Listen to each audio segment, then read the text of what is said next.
ಕಷ್ಟ ಇರ್ಲಾರ್ದ 2 ಹುಡುಗರು ಆಡಾಕತ್ತಿದ್ರು ರೀ. ಒಬ್ಬ ಬಡವ್ರ ಹುಡುಗ, ಬಡು ಹೆಣ್ಮಗಳ ಮಗ, ಒಬ್ಬ ಸಾವುಕಾರ ಮಗ, ಇಬ್ರು ಆಡಾಕತ್ತಿರು. ಆಡೋ ಹೊತ್ನ್ಯಾಗ ಒಬ್ಬ ಹುಡುಗ ಸಾವುಕಾರ ಹುಡುಗ ಏನಂದ, ನನಗ್ ಹಸು ಆಗ್ಯದ, ನಾ ಹೋಗಿ ಬರ್ತೀನಿ ಅಂದ್ಕೂಡ್ಲೆ ಅವು ಸಾವುಕಾರ ಹುಡುಗವಾದ ಚಪಾತಿ ತಿಂದ, ಅವ್ರ ಮನ್ಯಾಗ ಬಾಸುಂದಿ ಮಾಡಿದ್ರು, ಅವ್ರ ಮನ್ಯಾಗ ಖೀರ್ ಮಾಡಿದ್ರು, ಎಲ್ಲ ತಿಂದು ಓಡ್ ಬಂದ. ಇವು ಬಡು ಹುಡುಗಿತ್ರಿ, ಇವ್ರ ಮನ್ಯಾಗ ಏನೂ ಇಲ್ಲ ಪಾಪ, ಬಹಳ ಬಡು. ಹೋಗಿ ಏನೋ ಒಂದಿಟ್ಟು ಆಂಬಲಿ ನೀರ ಕುಡಿದು ಓಡಿ ಬಂತು. ಸಾವುಕಾರ ಮಗ ಕೇಳಿದ, ಏನ್ ತಿಂದು ಬಂದು? ಏನೂ ಇಲ್ಲ, ನಮ್ಮ ಮನ್ಯಾಗ ರೊಟ್ಟಿ ಇಲ್ಲ, ನಮ್ಮ ಮನ್ಯಾಗ ಬಡೂರು ಬಾಳ ಅದೀವಿ, ಮತ್ತೆ ಏನೂ ಇಲ್ಲ, ನಮ್ಮ ಮನ್ಯಾಗ ರೊಟ್ಟಿ ಇಲ್ಲ ಅಂದ್ಕೂಡ್ಲೆ ಸಾವುಕಾರ ಹುಡುಗ ಅನ್ಬೇಕ್ರಿ, ರೊಟ್ಟಿ ಇರ್ಲಿಲ್ಲ ಅಂದ್ರೆ ಏನತ್ತ ಮತ್ತೆ ಚಪಾತಿ ತಿಂದು ಬರಬಾರ್ದ ಅಂತೀವ. ಯಾಕಂದ್ರೆ ಅವಂಗ ಅದರ ಅನುಭವನೇ ಇಲ್ಲಲ್ಲ. ರೊಟ್ಟಿನ ಇಲ್ಲಂದ್ರೆ ಇನ್ನು ಚಪಾತಿ ಎಲ್ಲಿಯೂ ಬರ್ತಾವ ಹೇಳ್ರಿ. ಅವನಿಗೆ ಅದರ ಅನುಭವ ಇಲ್ಲ. ಯಾವ ವ್ಯಕ್ತಿಗೆ ಕಷ್ಟದ ಅನುಭವ ಅದ, ಯಾವ ವ್ಯಕ್ತಿಗೆ ದುಡ್ಡನ್ನ ಪರಿಶ್ರಮದಿಂದ ದುಡಿದು ಗಳಿಸಿರ್ತಾನಲ್ಲ, ಅವನಿಗೆ ಅದರ ಅನುಭವ ಇರ್ತದೆ. ಯಾರಿಗೆ ಪರಿಶ್ರಮದಿಂದ ದುಡ್ಡು ಗಳಿಸಿ ಗೊತ್ತಿರಂಗಿಲ್ಲ, ಅದ ಅಮಾತ್ಲೆ ದುಡ್ಡು ಬಂದಿರ್ತದಲ್ಲ, 2 ನಂಬರ್ ದುಡ್ಡು ಬಂದಿರ್ತದಲ್ಲ, ಅವ್ರಂತಾರ ಮನ್ಯಾಗ ಎಲ್ಲಾರು ಕೂಡಿ ಇವತ್ತು ಮಾಲಸ್ ಮಂಗಲ್ಯಕ್ಕೆ ಹೋಗೋಣ. ಕಷ್ಟದ ಅನುಭವ ಆಗಬೇಕು ಪ್ರತಿಯೊಬ್ಬರಿಗೂ. ಒಬ್ಬ ಶ್ರೀಮಂತ ವ್ಯಕ್ತಿನೂ ಮಗನನ್ನು ಹೆಂಗ ಬೆಳೆಸ್ಬೇಕಂದ್ರ ಒಬ್ಬ ತಂದೆ 2 ಮಕ್ಕಳನ್ನ ಸಾಲಿ ಕಲಿಸ್ತಿದ್ದ. ಪ್ರತಿನಿತ್ಯ ಅವ್ರಿಗೆ ಕಟಕ್ ರೊಟ್ಟಿ, 100 ಕೋಟಿ ಮಾಲಕವ ಶ್ರೀಮಂತ, 100 ಕೋಟಿ ರೂಪಾಯಿ ಆಸ್ತಿ ಮಾಲಕ.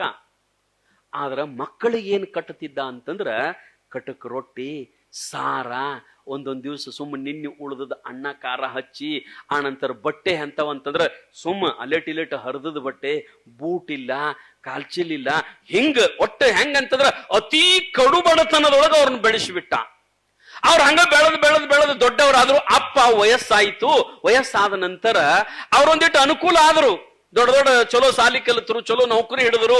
ತಂದೆ ಸಾಯೋ ಕಾಲಕ್ಕ ಅವ್ರಿಬ್ರು ಮಕ್ಕಳು ಬಂದು ಕುಂತಂದ್ರತ್ತ ಅಪ್ಪಗ, ಯಪ್ಪ ನೋಡು ನೀ ಎಷ್ಟು ಬಡವಿದ್ದಿ, ನೋಡಿ ಇವತ್ತು ನಾವು ಎಷ್ಟು ಗಳಿಸೀವಿ, ಎಷ್ಟು ದುಡ್ಡು ಗಳಿಸೀವಿ ನಾವು ದುಡ್ದ ನೀ ಎಷ್ಟು ಬಡು ಇದ್ದಿ, ನೀ ನಮಗ ಚಂದ ಊಟಕ್ಕೆ ಕೊಟ್ಟಿಲ್ಲ, ನಮಗ ಚಂದ ಅರಿವಿ ಕೊಟ್ಟಿಲ್ಲ ಅಂತಂದಾಗ ಅಪ್ಪ ಏನ್ ಮಾಡಿದ ಅಂತಂದ್ರ ಮಣಿ ನಟ್ಟ ನಡವರಕ ದ್ಯಾಬ್ಯದಾಗ ಆ ಮಕ್ಕಳಿಗೆ ಹೇಳಿದಂತ ಗುದ್ಲಿ ತಗೊಂದಿಲ್ಲಟ ಹಡ್ರು ಯಪ್ಪ ಅಂತ.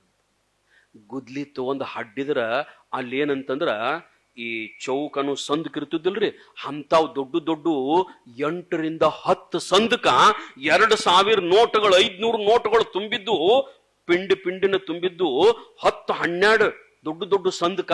ಆನಂತರ ಅದ್ರ ತಳಗ ಇಟ್ಟಿಟ್ಟ ಒಂದು 8-10 ಗಡಿಗೆ ಬಂಗಾರ ತುಂಬಿದ್ದು, ಅವನ್ನೆಲ್ಲ ತೆಗೆದು ಹೊರಗಿಟ್ಟಂತ ಸಾಯುವಾಗ ಅವ್ರಿಬ್ರು ಮಕ್ಕಳಂದ್ರಂತ, ಯಪ್ಪ ಇಟ್ಟೆಲ್ಲ ಇದ್ರು, ಇಷ್ಟೆಲ್ಲಾ ದೊಡ್ಡ ಶ್ರೀಮಂತ ನಾವು ಗಳಿಸಿದ್ದ 4 ಕಣೆ, ನಿನ್ನ ಆಸ್ತಿ ನೋಡಿದ್ರ ಭಾರನೇ ಅದ, ಇದು 100 ಕೋಟಿ ಆಸ್ತಿ ಅದ, ಮತ್ತಿದನ್ನ ನೆಲದಾಗ ಹೋಗುದು ಇಂತ ಹಳಿ ಮನ್ಯಾಗ ಹರಕಂಗಿ ಹಾಕಿ ಕಟಕ್ ರೊಟ್ಟಿ ತಿಂದ ನಮ್ಮನ್ನ ಯಾಕೆ ಬೆಳೆಸಿದ್ಯಪ್ಪ ಅಂತಂದಾಗ ಅಪ್ಪ ಹೇಳ್ದಂತ, ನಿಮ್ಮನ್ನ ಕಟಕ್ ರೊಟ್ಟಿ ಹರಕಂಗಿ ಹಾಕಿ ಹಿಂಗ ನಿಮ್ಮನ್ನ ಬೆಳೆಸಿನಿ ಅಂತ ನೀವು 100 ಕೋಟಿ ಗಳಿಸಿರಿ, ಮತ್ತ ನಿಮ್ಮನ್ನ ಅದನ್ನ ಮಾಡ್ಲಿಲ್ಲ, ಇದನ್ನೆಲ್ಲ ತೆಗೆದು ನಿಮಗೆ ಕೊಟ್ಟಿನಿ ಅಂದ್ರ ನೀವು ದುಡಿತಿದ್ದಿಲ್ಲ, ನಿಮಗೆ ಕಷ್ಟದ ಅನುಭವ ಆಗುತ್ತಿದ್ದಿಲ್ಲ, ನೀವೆಷ್ಟು ಗಳಿಸ್ತಿದ್ದಿಲ್ಲೋ ತಮ್ಮ ಅಂದಂತ ಅವ್ರಪ್ಪ.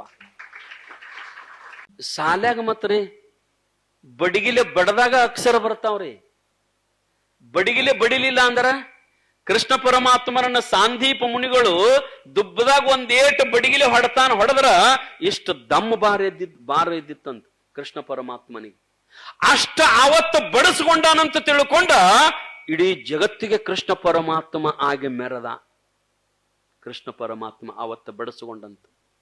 ಸಾಲ್ಯಾಗ ಯಾವ ಬಡಿಸ್ಕೊಂಡಿರ್ತಾನಲ್ಲ ಅವ ಜಗತ್ತಿನೊಳಗೆ ದೊಡ್ಡವಾಗುತ್ತಾನ. ಯಾರು ಸಾಲ್ಯಾಗ ಬಡಿಸ್ಕೊಂಡಿಲ್ಲ ಅವ್ರ ಪೊಲೀಸ್ ಸ್ಟೇಷನ್ದಾಗ ಒದಸ್ಕೋಬೇಕ. ಹೌದು, ಮತ್ತೆ ಸಾಲ್ಯಾಗ ಬಡಿಸ್ಕೊಂಡವ್ರಿಗೆ ಅನುಭವ ಇರ್ತದ, ಗೊತ್ತಿರ್ತದ.